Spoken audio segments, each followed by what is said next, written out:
दोस्तों नमस्कार। आज हम आप पहुंचे हैं नगर पंचायत भड़गांव छत्तीसगढ़ में। हमारे पास श्री, आप अपना परिचय बताएंगे? राधेश्याम केवट। राधेश्याम केवट जी, आपको क्या परेशानी था? हमको था खांसी था। खांसी कितने वर्ष से था? वो 7 वर्ष से। 7 वर्ष से इनको खांसी की समस्या से जूझ रहे थे।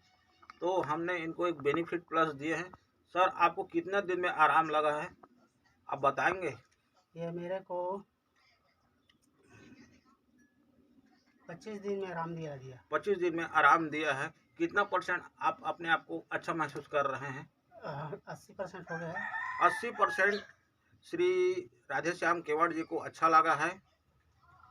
तो आप जनता को क्या संदेश देना चाहते हैं? जैसे मैं खा रहा हूँ, बोलो बोलो जल्दी बोलो। लोग सेवन कर रहा हूँ, वैसे सभी लोग सेवन करें। चलो ठीक है सर, धन्यवाद।